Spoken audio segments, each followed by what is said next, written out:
Hello everyone, welcome back to my YouTube channel Unfog with Dr. Atahar Parveen, and this is the previous year question series. We are solving the GPSTR 2022 PM method question paper. In the previous class we have been discussing physics, chemistry, biology, and also we have started discussing maths part from multiple choice questions. So let us continue that in this class, and from the next class we will be discussing the descriptive part of the questions from PM method question paper.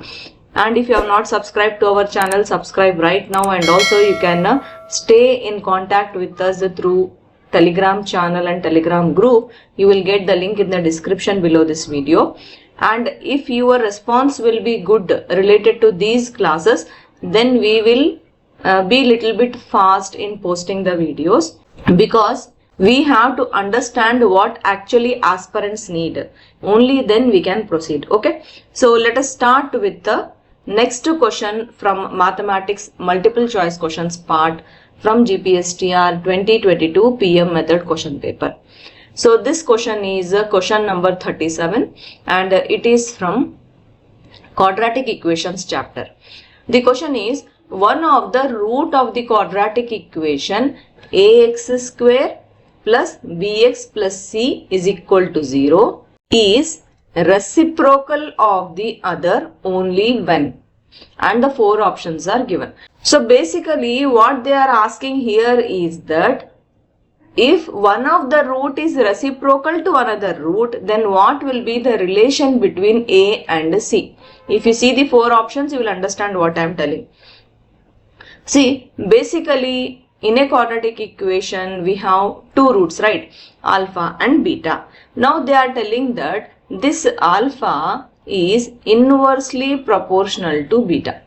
So if this is the case, then what mathematical condition will be correct from these options? Okay, so if alpha is equal to 1 upon beta, then alpha beta will be equal to 1, right? But then we also know that the product of the roots is c by a, right? So this c by a will be equal to 1, which directly implies that c is equal to a or a is equal to c is the mathematical condition when one root is reciprocal to another root. So which one should be the correct answer here? Option 4, a is equal to c. Okay, but there can be many such results for many different type of conditions, right? So what are the important ones? See here carefully. I have gathered some of the important conditions because of which the result will be different. So if you know this table properly, then you can save a lot of your time. See, directly if you know that if there are reciprocal roots, then alpha into beta is equal to 1 and c will be equal to a. So directly if you know, without wasting time and without even writing anything on the paper, you can just give the correct answer by saving lot of time, right? So now let us discuss what are those type of conditions. See, first one, if there are equal roots means alpha and beta are equal. In that situation, our discriminant will be 0, and then because of this mathematical condition, our b square minus 4ac is going to be equal to 0. Of course, for reciprocal roots, though we have understood now. What if the roots are opposite? I mean they are equal but one is negative and one is positive. In that condition, our sum of the roots is going to be 0, and then b will be equal to 0. If one of the root is 0, then the product of the roots will be 0, right? Because alpha into beta will become 0 then. In that situation, our c is going to be equal to 0. What if the roots are integers, means alpha and beta both are integers? In that situation, our discriminant will be a perfect square and our b square minus 4ac is going to be a perfect square. Without even simplifying or writing anything on the paper, just you have to choose the option which is a perfect square from the four options if the roots are integers. Okay, clear, right? So this way, if you make a list of conditions and make tables for different type of topics, then you can save lot of time by using these shortcut methods. Okay, next question number 38. the ratio of areas of two triangles obtained when the median divides the given triangle is. So here you should be knowing that the median of the triangle divides the triangle into two triangles of equal areas. So imagine this is a triangle, and that triangle ABC has been divided by the median AD. So in that situation, the area of triangle ABD and area of triangle ADC is going to be equal. So whatever that area is, if you divide the areas of both the triangles, then they will divide and your answer will be 1 by 1. So the ratio 1:1 will be the correct answer to this question. Next, question number 39. The value of a cube plus b cube plus c cube when a plus b plus c is equal to 0 is. So when you see this a cube plus b cube plus c cube, then only something should come in your mind. That is the famous algebraic identity. A cube plus b cube plus c cube minus 3abc is equal to a plus b plus c into a square plus b square plus c square minus ab minus bc minus ca. Right. Now when they are telling that a plus b plus c is equal to 0, then our entire thing is going to be 0, right?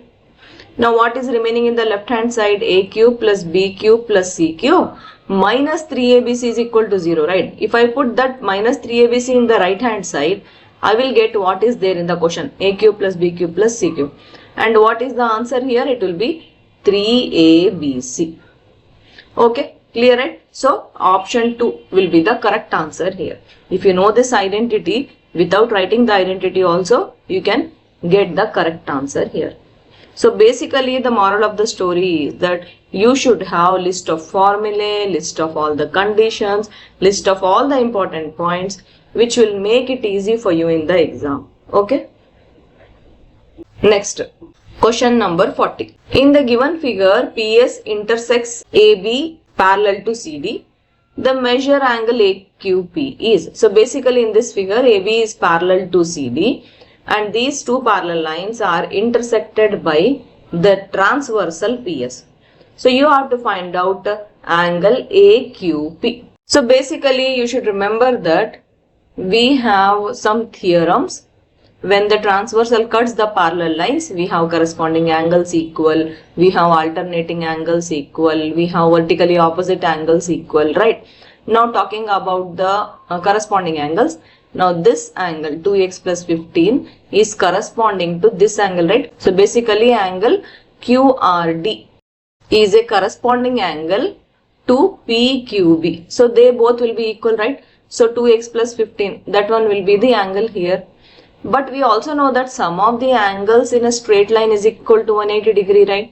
So I will take this straight line AQB and I have these two angles, 5x minus 10 degree plus 2x plus 15. This is going to be equal to 180 degree, right? With this I can easily find out my value of x, right? 25 degree. But the question is I have to find out angle AQP. So I have angle AQP is equal to 5x minus 10 degree. So what is x now? 25, right? Minus 10, right? So this is going to be equal to 125 minus 10, right? So this one is going to be equal to 115 degree. So option 4 will be the correct answer here. Okay. Now you have to write in the comment section what are the alternate angles here and what are the vertically opposite angles here. Okay, so these are the simple theorems which you should be knowing. This is very basic. If you know it, then you can give the correct answer here. Next, question number 41. The sum and product of two numbers are 8 and 15 respectively. The sum of the squares of these numbers is. So let those two numbers, what are those two numbers? They have not written here. We have to find out the sum of the squares of those two numbers, right? So let those two numbers be x and y.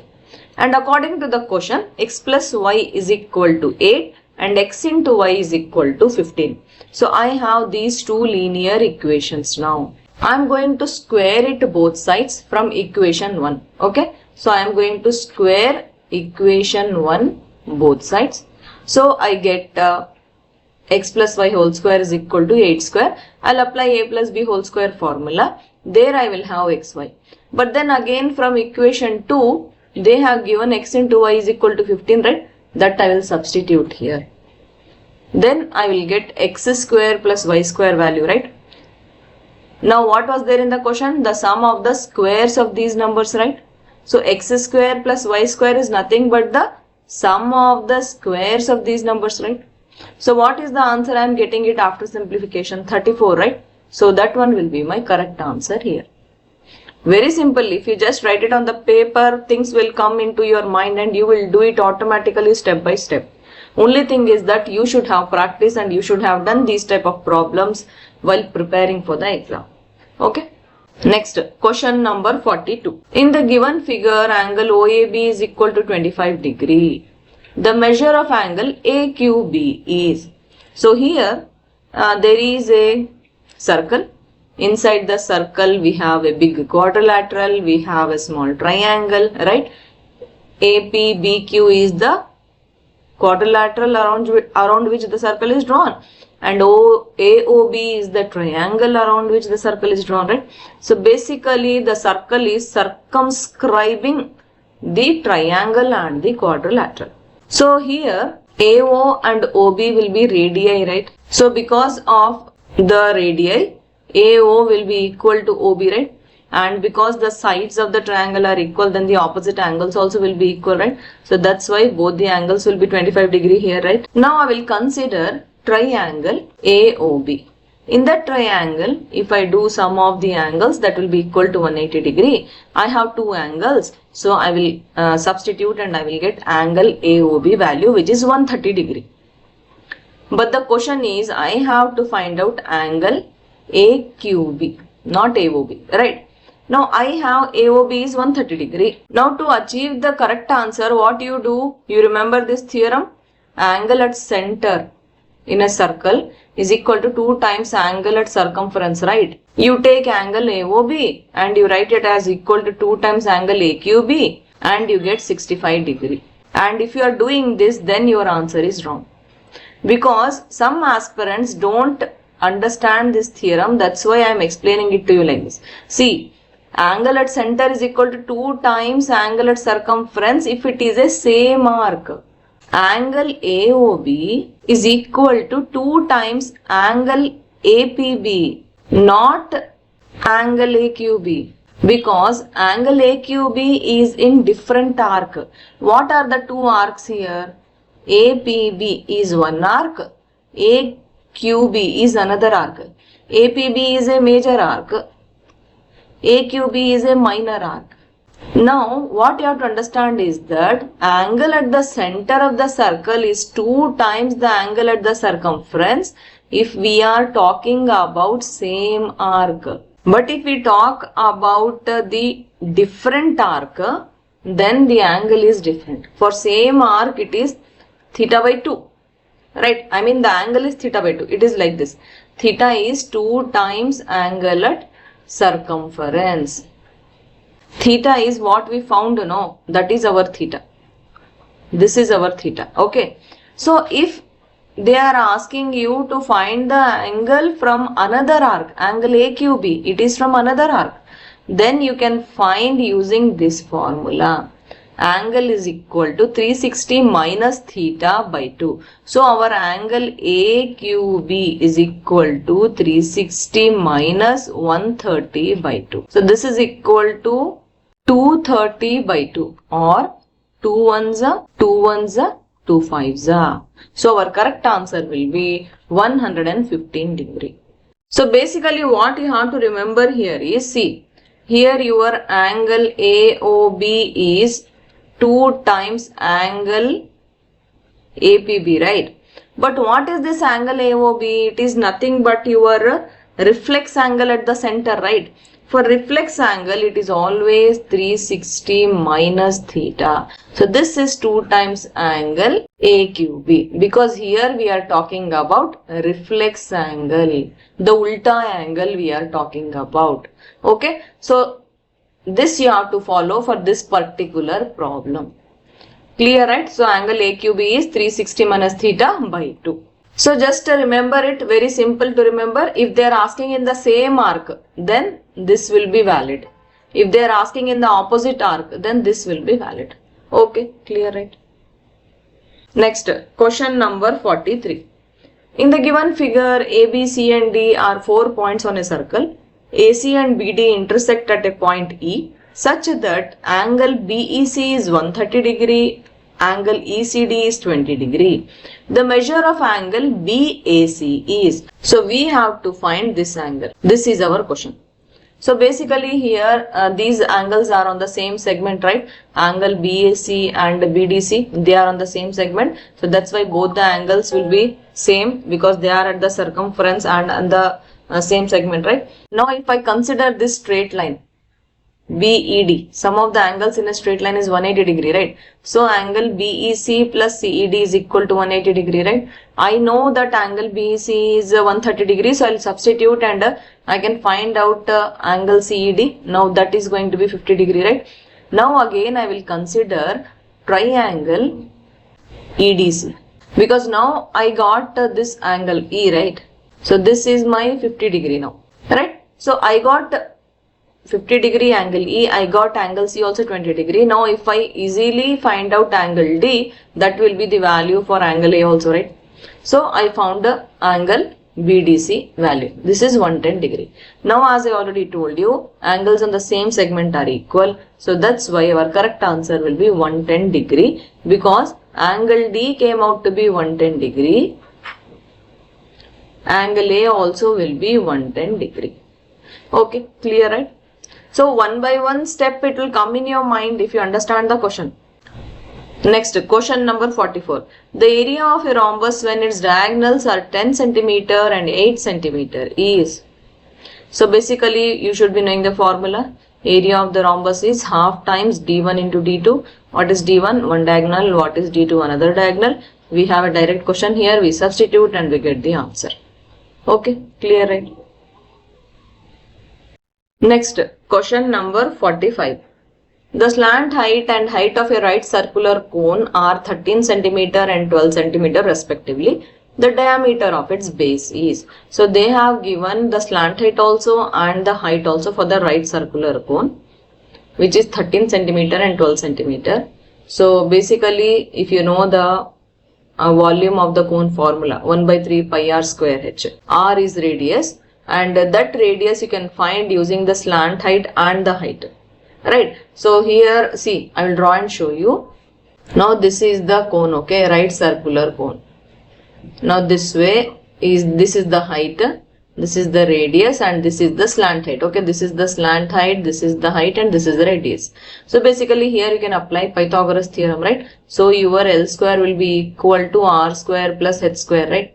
So with this you can easily find out the radius, which come out to be 5 cm here, but in the question they are asking for the diameter this way. So diameter is 2 times radius, right? So that will be 10 cm. So option 2 will be the correct answer here. Next, question number 46. The distance of a point 6, 8 from x-axis is. So this I have been teaching since years. I have been discussing this type of questions in TET also and in GPSTR also. So basically this question is from coordinate geometry. You can apply the distance formula and you can substitute and find the answer. But I have a shortcut method which can save time without writing anything on the paper. You can give the correct answer here because distance from x-axis is nothing but modulus of y, right? So even if the y-axis coordinate is having minus sign, that minus will be removed and the distance from x-axis is going to be y only. So that if you know, then you can give the correct answer here because from the question we have 6, 8, right? What is this? This is nothing but x, y, right? What is x value? 6, right? What is y value? 8, right? So the distance of a point 6, 8 from x-axis, it is going to be y only, right? See, I will draw and show you. So this is our x and y axis. So there is one point 6, 8. It means this is 6 here and this is 8 here, right? So what is the distance of this point from x-axis? It is 8 only, right? So that one will be our correct answer. So option 2 will be the correct answer here. So this you have to understand. Okay. Like that only distance from y-axis is going to be x, right? Now the distance of that point from y-axis, what will be the distance? It should be 6, right? So distance of that point from x-axis, it should be 6 only, right? 6 units, that should be the answer, right? In case they are asking you distance from origin, then directly you can use square root of x square plus y square. Okay, and if there are no such conditions, directly you can use the distance formula, which is the distance between 2 points, square root of x2 minus x1 whole square plus y2 minus y1 whole square. So these were the mathematics multiple choice questions. A few more are there which are from the mathematics methodology. So these are those 4 questions. So I thought of discussing these also here. So I will just give you the correct answers here because I want to proceed with the proper maths and science part. Okay. But I wanted to complete the entire question paper. So that's why I'm giving you the answer key here. Question number 47. The aspect which contributes towards underachievement of students in mathematics learning is. So if you read the options, you will understand that the aspect which is basically contributing towards the underachievement of students, especially when we talk about mathematics, is actually innate ability of student. Sometimes students need more practice. Sometimes students need more attention. You have to understand this as a teacher. Okay. Next, question number 48. The cognitive category of taxonomy of mathematical learning objective emphasized while solving 4x plus 3x is equal to 2x minus 9 is. So what is the cognitive category of taxonomy? When we talk about mathematical learning objectives here, it is actually analysis. So the student should be able to do the analysis while solving this type of problem. Next, a student in the classroom constructs a quadrilateral for the given data. The method that the teacher adopts to know his method of construction is, it is actually observation. Okay, construction means, see, if the teacher is able to observe the student, then only the teacher can understand what is the method of construction the student has used. Okay. Next, question number 50. The process of proving a theorem in geometry is based on. So proving a theorem means it is logical reasoning. So logically only the student can proceed to prove a theorem. Okay. Okay friends, this is the end of the multiple choice questions part. Now I will be posting the descriptive part of this question paper series soon, only if I get good response. I can see that many of you are not watching the classes, which directly demotivates me to make the class. So please understand and also give your feedback in the comment section. Thank you. All the best. Bye.